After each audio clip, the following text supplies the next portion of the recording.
Hello and welcome. You are now looking at NotebookLM.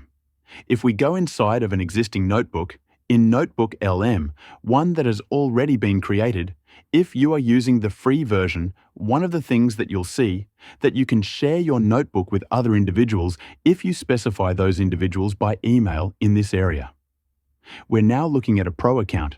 And what you may see in a Pro account is you may see a message from NotebookLM that you can share your notebook publicly. As of the recording of this video, not all the Pro accounts actually show this feature. So this is being rolled out to some Pro accounts, but it's not present in all Pro accounts. The public share feature allows you to click on the share button, and what you can see is you can set the nature of the link. We can restrict the access to individuals that can open the link, or we can open up access to anyone with a link. So we can, in this case, share the notebook publicly on the internet with anyone that has the link that we create. We can then copy the link and then save it. So if we were to go to a browser that is open with an incognito link, and we place in the URL, an individual will then need to sign into their Google account. That individual will then have access to the notebook.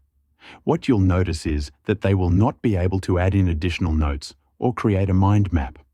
They will have access to any assets that are going to be available. They'll be able to load an audio if you have created one.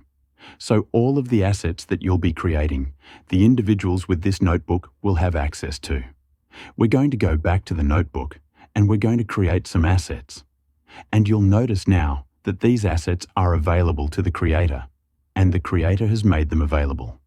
So the creator has made available an audio asset as well as written assets. If you go now to the individual that you have given access to, you'll see now that this individual has access to these assets in real time.